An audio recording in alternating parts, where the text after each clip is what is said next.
ನಮಸ್ಕಾರ. ಮತ್ತೊಂದು ವಿಷಯ ತೆಗೆದುಕೊಂಡು ಬಂದಿದ್ದೀನಿ. ಪ್ರಾರಂಭಕ್ಕಿಂತ ಮೊದಲು ತಮ್ಮಲ್ಲೆಲ್ಲ ಪ್ರಾರ್ಥನೆ, ಯಾರ್ಯಾರು ನನ್ನ ವಿಡಿಯೋಗಳನ್ನು ನೋಡ್ತಾ ಇದ್ದೀರಾ, ಇಷ್ಟಪಡ್ತಾ ಇದ್ದೀರಾ, ದಯವಿಟ್ಟು ನನ್ನ ಚಾನಲ್ನ ಸಬ್ಸ್ಕ್ರೈಬ್ ಮಾಡ್ಕೊಳ್ಳಿ. ಅಂದರೆ ಚಂದಾದಾರರಾಗಿ ಆ ಬಟನ್ ಒತ್ತೋದು ಅಂತ ಹೇಳ್ತಾ ಇವತ್ತಿನ ವಿಷಯಕ್ಕೆ ಹೋಗ್ತಾ ಇದ್ದೀನಿ. ಇವತ್ತು ನಾನು ತಂದಿರತಕ್ಕಂಥ ವಿಷಯ, ದರ್ಶನ್ ಹಾಗೂ ಅವರ ಸಹಚರರು ಕೊಲೆ ಕೇಸ್ನಿಂದ ಬಿಡುಗಡೆ ಆಗೋದಕ್ಕೆ ಕೆಲವು ಪ್ರಶ್ನೆಗಳಿಗೆ ಸಮಂಜಸವಾದ, ಸಮಯೋಚಿತವಾದ ಮತ್ತು ಕೋರ್ಟ್ ಒಪ್ಪುವಂಥ ಸಮಜಾಯಿಷಿ ಕೊಡಬೇಕು. ಆ ಪ್ರಶ್ನೆಗಳು ಯಾವುದು ಅನ್ನೋದ್ರ ಬಗ್ಗೆ ಮಾತಾಡ್ತಾ ಇದ್ದೀವಿ. ಆಯಿತಾ?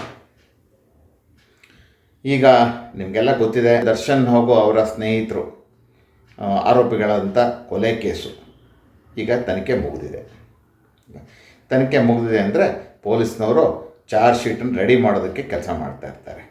11th ಅವರ್ ಜಾಬ್ ಅಂತಾರಲ್ಲ, ಅದು ಬೇಗ ಮುಗಿದು ಹೊಸ ಹಾಕಿದರೂ ಹಾಕ್ಬೋದು. ನಾನು ಇನ್ನೊಂದು 2 ತಿಂಗಳಲ್ಲಿ ಚಾರ್ಜ್ ಶೀಟ್ ಹಾಕ್ತಾರೆ ಅಂತಿದ್ದೆ. ಇಲ್ಲ, ಹೊಸ ಕಾನೂನು 1ನೇ ತಾರೀಕಿಂದ ಬರ್ತಾಯಿದೆ, ಕ್ರಿಮಿನಲ್ ಕಾನೂನು. ಈ 30ರೊಳಗೆ ಹಾಕಿದರೆ ಏನು ತೊಂದರೆ ಇಲ್ಲ, ಅವಕಾಶ. ಈಗ ಅವರು ವಾರ್ ಫೂಟಿಂಗಲ್ಲಿ, ಯುದ್ಧೋಪಾದಿಯಲ್ಲಿ, ಸಮರೋಪಾದಿಯಲ್ಲಿ ಕೆಲಸ ಮಾಡ್ತಾ ಇದ್ದಾರೆ.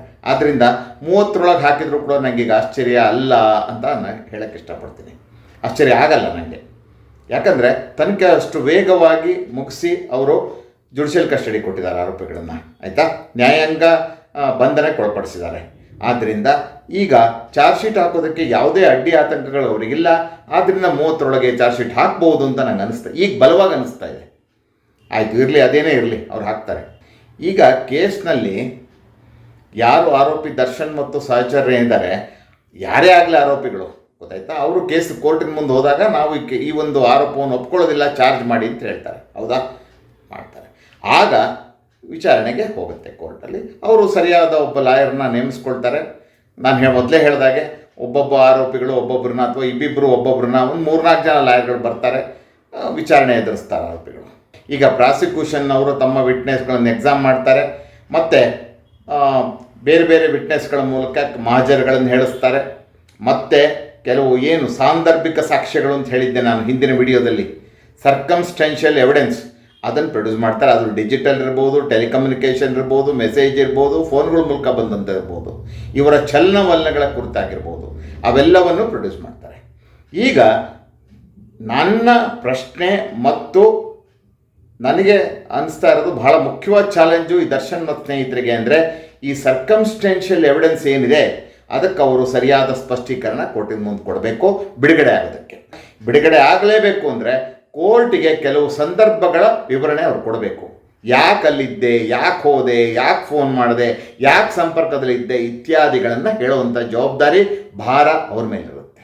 ಈ ಮಹಜರ್ ವಿಟ್ನೆಸ್ಗಳು ಏನೇ ಹೇಳಲಿ ಅದೊಂದು ಕಡೆ ಇರಲಿ, ಕಣ್ಣಾರೆ ಕಂಡ ಸಾಕ್ಷಿಗಳು, ಐ ವಿಟ್ನೆಸ್ಗಳು ಹೇಳೋದಿರಲಿ ಒಂದು ಕಡೆ ಇರಲಿ, ಅದೆಲ್ಲವನ್ನು ಬಿಟ್ಟು ಬಹಳ ಮುಖ್ಯವಾದ ಸಾಕ್ಷ್ಯ ಡಿಜಿಟಲ್ ಸಾಕ್ಷ್ಯ, ಈ ಸಾಂದರ್ಭಿಕ ಸಾಕ್ಷ್ಯ ಅನ್ನೆಲ್ಲ ಅದರ ಭಾಗ. ಅದು ಅಲ್ಲಿ ಕೆಲವು ಪ್ರಶ್ನೆಗಳು ಅವರಿಗೆ ಎದುರಾಗುತ್ತೆ, ಬಹಳ ಮೋಸ್ಟ್ ರೆಲೆವೆಂಟ್ ಅಂತೀವಿ, ತುಂಬ ಸಮಂಜಸವಾದ ಪ್ರಶ್ನೆಗಳು. ಆ ಪ್ರಶ್ನೆಗಳಿಗೆ ಅವರು ಉತ್ತರ ಕೊಡಬೇಕು ಅವ್ರ ಲಾಯರ್ ಮೂಲಕ. ನಾಳೆ ಕೋರ್ಟಿಗೆ ಅನುಮಾನ ಬರಬಾರ್ದು, ಅದಕ್ಕೆ ಉತ್ತರ ಕೊಟ್ಟಿಲ್ಲ ಅವ್ರು ಕೊಟ್ಟಂಥ ಸ್ಪಷ್ಟೀಕರಣ ಒಪ್ಪಕ್ಕಾಗೋದಿಲ್ಲ ಅಂತ ಕೋರ್ಟ್ ತೀರ್ಮಾನಕ್ಕೆ ಬರಬಾರ್ದು. ಆ ರೀತಿಯ ಸ್ಪಷ್ಟೀಕರಣವನ್ನು ಅವ್ರು ಕೊಡ್ತಾ ಹೋಗಬೇಕು. ಯಾಕಂದರೆ ವಿಟ್ನೆಸ್ಗಳ ಯಾರು ಪ್ರಾಸಿಕ್ಯೂಷನ್ನು, ಸರ್ಕಾರದ ಪರ ಯಾರು ಸಾಕ್ಷಿಗಳಿರ್ತಾರೆ ಅವರಿಗೆ ಸರಿಯಾದ ರೀತಿಯಲ್ಲಿ ಪಾಟಿ ಸವಾಲು ಮಾಡೋದ್ರ ಮೂಲಕ, ಮತ್ತು ಎರಡನೇದಾಗಿ ಆರ್ಗ್ಯುಮೆಂಟ್ ಟೈಮ್ನಲ್ಲಿ ಅವರು ತಮ್ಮ ಮೇಲಿರ್ತಕ್ಕಂಥ ಏನು ಆರೋಪ ಇದೆ, ಸಾಂದರ್ಭಿಕ ಸಾಕ್ಷ್ಯವನ್ನು ಪ್ರಾಸಿಕ್ಯೂಷನ್ನವರು ಕೋರ್ಟಿನ ಮುಂದೆ ಹಾಜರುಪಡಿಸಿದ್ದಾರೆ, ಅದಕ್ಕೆ ಸರಿಯಾದ ಸ್ಪಷ್ಟೀಕರಣ ಕೊಡಬೇಕು. ಮುಖ್ಯವಾದ ಸಾಂದರ್ಭಿಕ ಸಾಕ್ಷ್ಯ ಶುರುವಾಗೋದಿಲ್ಲಿಂದ ಅಂದರೆ, ಈ ದರ್ಶನ್ನು ಆ ಅಭಿಮಾನಿ ಸಂಘದ ಅಧ್ಯಕ್ಷ ದುರ್ಗದಲ್ಲಿದ್ದಾನಲ್ಲ, ಚಿತ್ರದುರ್ಗದಲ್ಲಿ ಅವ್ರನ್ನ ಸಂಪರ್ಕಿಸ್ತಾರಲ್ಲ, ಅಲ್ಲಿಂದ ಶುರುವಾಗತ್ತೆ. ಅವ್ರು ಯಾವತ್ತೋ ಒಂದು ದಿವಸ ಅವ್ರನ್ನ ಸಂಪರ್ಕಿಸ್ತಾರೆ, ಬಾ ಅಂತಾರೆ. ಮತ್ತು ಈ ವ್ಯಕ್ತಿನ ಇವ್ರು ಯಾರು ಗೊತ್ತಾ, ಯಾರು ಹತನಾಗಿರ್ತಕ್ಕಂಥ ಆ ರೇಣುಕಾ ಸ್ವಾಮಿ ಅಂತಕ್ಕಂಥವನು ದುರ್ಗದಲ್ಲಿದ್ದಾನೆ ಅಂತ ಅನಿಸಿದೆ ನಮಗೆ, ಪತ್ತೆ ಮಾಡು, ಅವನ್ನ ಕರ್ಕೊಂಬಾ ಅಂತ ಹೇಳ್ತಾರೆ. ಆಯಿತಾ? ಅಲ್ಲಿಂದ ಶುರುವಾಗುತ್ತೆ. ಅವನು ಈ ರೇಣುಕಾ ಸ್ವಾಮಿನ ಸಂಪರ್ಕಿಸ್ತಾನೆ, ಇಂಥ ದಿವಸ ಬಾ ಬೆಂಗಳೂರಿಗೆ ಹೋಗೋಣ ಅಂತಾನೆ. ಅದೇನು ಕಾರಣ ಕೊಟ್ಟ ನಮಗೆ ಗೊತ್ತಿಲ್ಲ, ಕರ್ಕೊಂಬರ್ತಾನೆ. ಆಯಿತಾ? ಅಲ್ಲಿಂದ ಶುರುವಾಗುತ್ತೆ. ಈ ರೇಣುಕಾ ಸ್ವಾಮಿಯನ್ನು ಕರೆದುಕೊಂಡು ಹೊರಟಂಥ ರಾಘವೇಂದ್ರ ಅಂತಕ್ಕಂಥದ್ದು ಈ ದರ್ಶನ್ ಅವರ ಸಂಪರ್ಕದಲ್ಲಿರ್ತಾನೆ. ಗೊತ್ತಾಯ್ತಾ?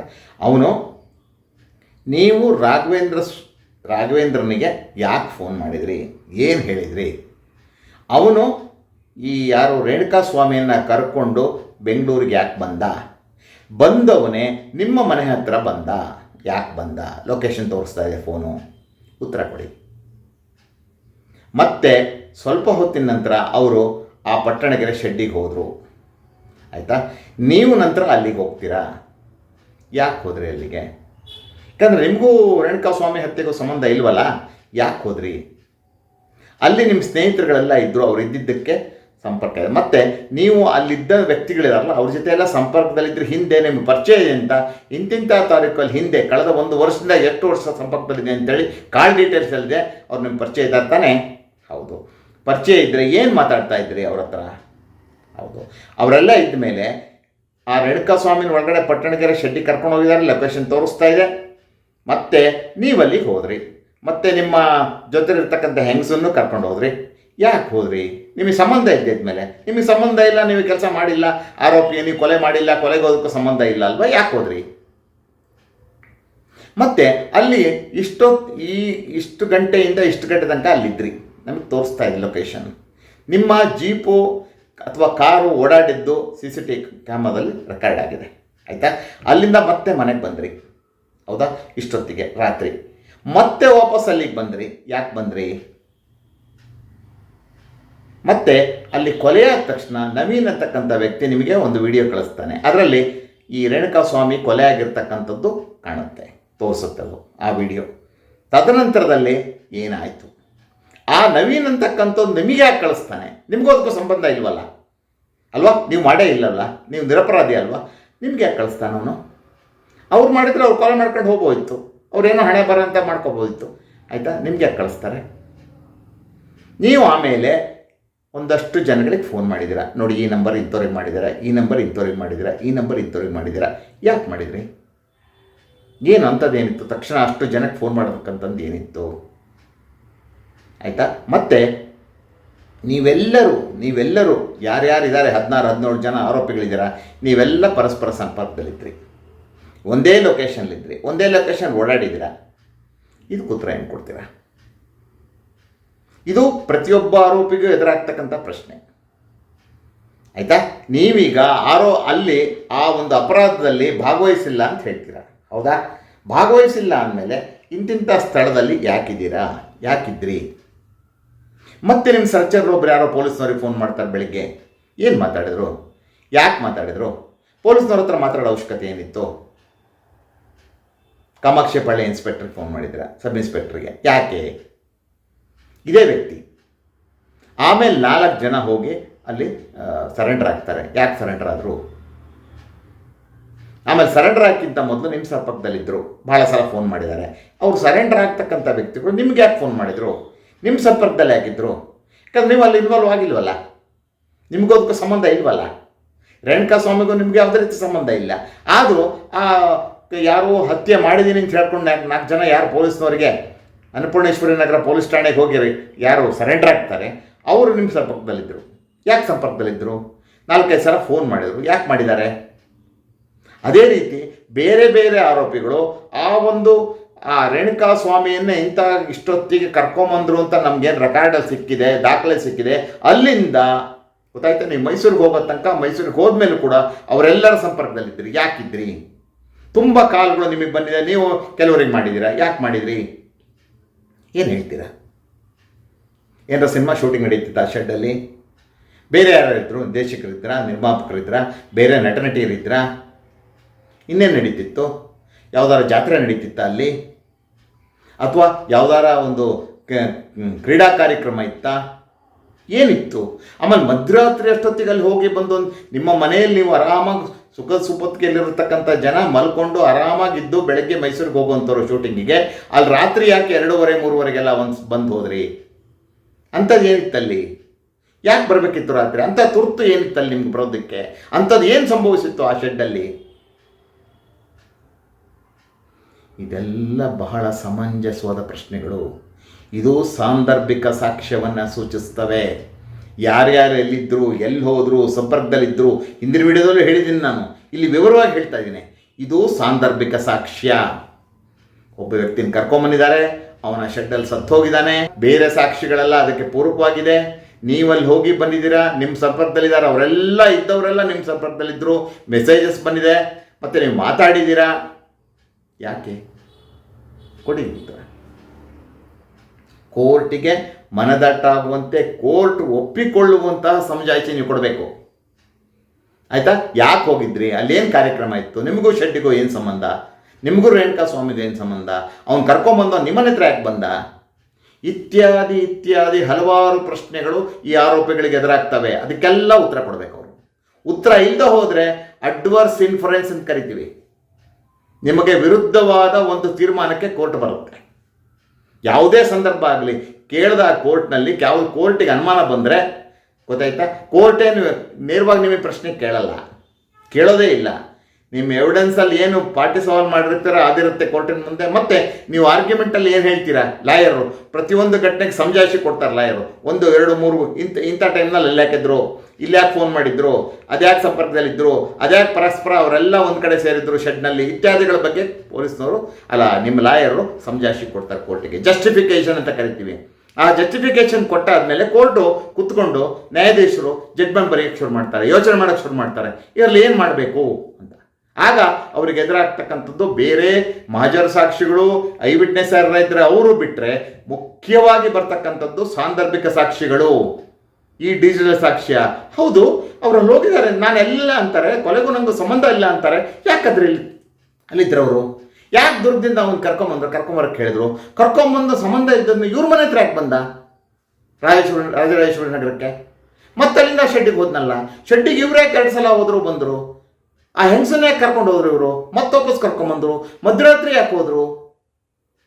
ಇವೆಲ್ಲ ಘಟನೆಗಳ ಒಟ್ಟು ಸಾರ ಏನಂದರೆ, ಅಲ್ಲೊಂದೇನೋ ಕೆಲಸ ನಡೆದಿದೆ, ಕೃತ್ಯ ನಡೆದಿದೆ, ಅಲ್ಲಿರ್ತಕ್ಕಂಥ ಆ ಶೆಡ್ಡಲ್ಲಿ ಯಾರಿದ್ರು ಅವ್ರಿಗೂ ಇವರಿಗೂ ಸಂಪರ್ಕ ಇತ್ತು, ಇವರೆಲ್ಲರೂ ಸೇರಿ ಏನೋ ಒಂದು ಮಾಡಿದ್ದಾರೆ ಅಂತಕ್ಕಂಥ ತೀರ್ಮಾನ ಬರಬೇಕಾಗತ್ತೆ ಅಂತ ನ್ಯಾಯಾಧೀಶರು ತೀರ್ಮಾನ ಮಾಡ್ತಾರೆ. ಆದರೆ ಮತ್ತೆ ನ್ಯಾಯಾಧೀಶರ ಗಮನ ಆ ಕಡೆ ಹೋಗುತ್ತೆ ಅಂದರೆ, ಈಗ ನಾನು ಈ ಥರ ತೀರ್ಮಾನಕ್ಕೆ ಬರ್ತೀನಿ, ಆಯಿತು, ಓಕೆ. ಆದರೆ ಈ ಪ್ರತಿಯೊಂದು ಅನುಮಾನಕ್ಕೆ ಆರೋಪಿ ಪರ ವಕೀಲರು ಏನು ಸಮಜಾಯಿಷಿ ಕೊಟ್ಟಿದ್ದಾರೆ, ಏನು ಎಕ್ಸ್ಪ್ಲನೇಷನ್ ಕೊಟ್ಟಿದ್ದಾರೆ, ಏನು ಜಸ್ಟಿಫಿಕೇಷನ್ ಕೊಟ್ಟಿದ್ದಾರೆ, ಅವ್ರು ಯಾಕೆ ಅಲ್ಲಿದ್ದರು, ಯಾಕೆ ಹೋದರು, ಯಾಕೆ ಬಂದರು, ಯಾಕೆ ಸಂಪರ್ಕದಲ್ಲಿದ್ದರು, ಅವ್ನು ಯಾಕೆ ಅವ್ರ ಮನೆ ಹತ್ರ ಕರ್ಕೊಂಡು ಹೋದರು, ಆ ಶೆಡ್ಡಲ್ಲೆಲ್ಲ ಯಾಕೆ ಸೇರಿದ್ರು, ಅಷ್ಟು ಗಂಟೆ ಕಾಲ ಅವರೆಲ್ಲ ಇದ್ದರು, ಆ ವಿಡಿಯೋ ಯಾಕೆ ಇವ್ರಿಗೆ ಬಂತು, ಸಂಪರ್ಕ ಇಲ್ಲಿ ನನಗೆ ಯಾಕೆ ಬರಲಿಲ್ಲ ವಿಡಿಯೋ, ನಿಮ್ಗೆ ಯಾಕೆ ಬರಲಿಲ್ಲ, ಹೌದಾ? ಈ ಪ್ರಶ್ನೆಗಳಿಗೆ ಉತ್ತರ ಸಿಕ್ಕಿರೋದು, ಅದು ಎಕ್ಸ್ಪ್ಲನೇಷನ್ ಕೊಟ್ಟಿರ್ತಕ್ಕಂಥದ್ದು ನನಗೆ ಸಮಜಾಯಿಷಿ ಇಲ್ಲ, ನನಗೆ ಒಪ್ಪಿಗೆ ಆಗಿಲ್ಲ ಅಂತ ಕೋರ್ಟಿಗೆ ಅನಿಸಿದರೆ ಜಡ್ಮೆಂಟಲ್ಲಿ ಶಿಕ್ಷೆ ಕೊಡ್ತಾರೆ. ಒಂದು ವೇಳೆ ಇವರು ಸರಿಯಾದ ಸಮರ್ಥನೆ ಕೊಟ್ಟು, ಯಾಕಲ್ಲಿದ್ದೆ, ಎಷ್ಟು ಸಲ ಯಾಕೆ ಓಡಾಡಿದ್ದೆ, ಎಷ್ಟು ಫೋನ್ಗಳು, ಎಷ್ಟು ಸಂಪರ್ಕ, ಅಷ್ಟೆಲ್ಲ ಜನಗಳು ಒಂದೇ ಕಾಲದಲ್ಲಿ ಇದ್ದಿದ್ದು ಯಾಕೆ ಅನ್ನುವಂಥ ಸಮಜಾಯಿಷಿ ಸರಿಯಾದ ಕೊಟ್ಟರೆ ಬಿಡುಗಡೆ ಆಗ್ತಾರೆ. ಇನ್ನು ನಮಗೇನು ದರ್ಶನ್ನ ಅವ್ರ ಸ್ನೇಹಿತರನ್ನ ಜೈಲಿಗೆ ಕಳಿಸ್ಬಿಡ್ಬೇಕು ಅನ್ನೋ ನಮ್ಗೆ ದ್ವೇಷ ಇದೆಯಾ? ಇಲ್ವಲ್ಲ. ನಾವು ಹೇಳ್ತಾ ಇರೋದೇನೋ, ಒಂದು ಕೊಲೆ ಆರೋಪ ಅವ್ರ ಮೇಲೆ ಬಂದಿದೆ, ಅದು ವಿಚಾರಣೆ ನಡೀಬೇಕು, ಅವರ ವಿರುದ್ಧ ಇರತಕ್ಕಂಥ ಸಾಕ್ಷಿಗಳೆಲ್ಲ ಅವರ ಏನು ಸಾಕ್ಷಿಗಳೆಲ್ಲ ಇದೆ ಅವರ ವಿರುದ್ಧವಾಗಿದೆ. ಆ ವಿರುದ್ಧವಾದ ಸಾಕ್ಷಿ ಮತ್ತು ಸನ್ನಿವೇಶದಿಂದ ಮತ್ತು ಸಾಂದರ್ಭಿಕ ಸಾಕ್ಷಿಯಿಂದ ಅವ್ರು ಹೆಂಗೆ ಹೊರಗೆ ಬರ್ತಾರೆ ಅಂತಕ್ಕಂಥದ್ದು ನಮ್ಮ ಪ್ರಶ್ನೆ ಅಷ್ಟೇ. ಈಗ ಅವ್ರು ಬಿಡುಗಡೆ ಆಗಿ ಬಂದುಬಿಟ್ರೆ ನಮಗೇನು ಬೇಜಾರಾಗತ್ತಾ, ಅಥವಾ ಅಳ್ತೀವ ನಾವು ಯಾಕೆ ಬಂದುಬಿಟ್ರಪ್ಪ ಅಂತ? ಇಲ್ಲ, ವಿಚಾರಣೆ ಎದುರಿಸ್ಬೇಕು, ಕೋರ್ಟ್ನಿಂದ ನಿರಪರಾಧಿ ಅಂತ ಅನ್ಸ್ಕೊಂಡು ಹೊರಗೆ ಬರಬೇಕು. ಆದರೆ ಆ ನಿರಪರಾಧಿ ಅನ್ಸ್ಕೊಂಡು ಹೊರಗೆ ಕೋರ್ಟಿಂದ ಬರಬೇಕಾದ್ರೆ, ಬಿಡುಗಡೆ ಆಗಬೇಕಾದ್ರೆ, ನಾನು ಹೇಳಿದ್ನಲ್ಲ, ಈ ಪ್ರಶ್ನೆಗಳಿಗೆ, ಈ ಸಂದರ್ಭಕ್ಕೆ, ಈ ಸಂಪರ್ಕಕ್ಕೆ, ಈ ಓಡಾಟಕ್ಕೆ, ಚಲನವಲನಕ್ಕೆ ಎಲ್ಲ ಸರಿಯಾದ ಸಮರ್ಥನೀಯ ಕಾರಣ ಕೊಡಬೇಕಾಗುತ್ತೆ. ಕೊಟ್ಟರೆ ಬಿಡುಗಡೆ ಗ್ಯಾರಂಟಿ, ಕೊಡಲಿಲ್ಲ ಬಿಡುಗಡೆ ಆಗಲ್ಲ. ಇದೇ ನನ್ನ ಈ ಒಂದು ವಿಡಿಯೋದ ಉದ್ದೇಶ. ಇದನ್ನು ಅರ್ಥ ಮಾಡ್ಕೊಳ್ಳಿ ಎಲ್ಲರೂ. ಯಾರ್ಯಾರು ದರ್ಶನ್ ಕೇಸಿನ ಬಗ್ಗೆ ಮಾತಾಡ್ತಾ ಇದ್ದಾರೆ ಅವರೆಲ್ಲ ವಿರೋಧಿಗಳಲ್ಲ, ಅವರ ದ್ವೇಷಿಗಳಲ್ಲ. ಲಾಯರ್ರಾಗಿ ನನ್ನ ಜವಾಬ್ದಾರಿ ಅಂದರೆ, ಒಂದು ಕೇಸ್ ಕೋರ್ಟಿನ ಮುಂದಿದೆ, ಅದು ಬಿಡುಗಡೆ ಆಗಬೇಕಾದ್ರೆ ಏನಾಗಬೇಕು ಅಥವಾ ಶಿಕ್ಷೆ ಕೊಡಬೇಕಾದ್ರೆ ಏನಾಗಬೇಕು ಅಂತಕ್ಕಂಥದ್ದೇ ನನ್ನ ಕಳಕಳಿ, ನನ್ನ ಮಾತು, ನನ್ನ ಸಮರ್ಥನೆ. ಗೊತ್ತಾಯ್ತಾ? ಈ ನಾನು ಹೇಳಿದ್ನಲ್ಲ, ಆ ಸಂದರ್ಭ, ಆ ಸಂಪರ್ಕ, ಮಾತುಕತೆ, ಚಲನವಲನಗಳಿಗೆ ಸರಿಯಾದ ಸಮರ್ಥನೆಯನ್ನು ಕೊಟ್ಬಿಟ್ರೆ ದರ್ಶನ್ ಮತ್ತು ಸ್ನೇಹಿತರು ಬಿಡುಗಡೆ ಆಗ್ತಾರೆ. ಇಲ್ಲದವ್ರು ಬಿಡುಗಡೆ ಆಗೋದಿಲ್ಲ ಅನ್ನೋ ಮಾತನ್ನು ನಾನು ನಿಮ್ಮ ಮುಂದೆ ಇವತ್ತು ಇಡ್ತಾ ನನ್ನ ಮಾತನ್ನು ಮುಗಿಸ್ತಾ ಇದ್ದೀನಿ. ನಮಸ್ಕಾರ.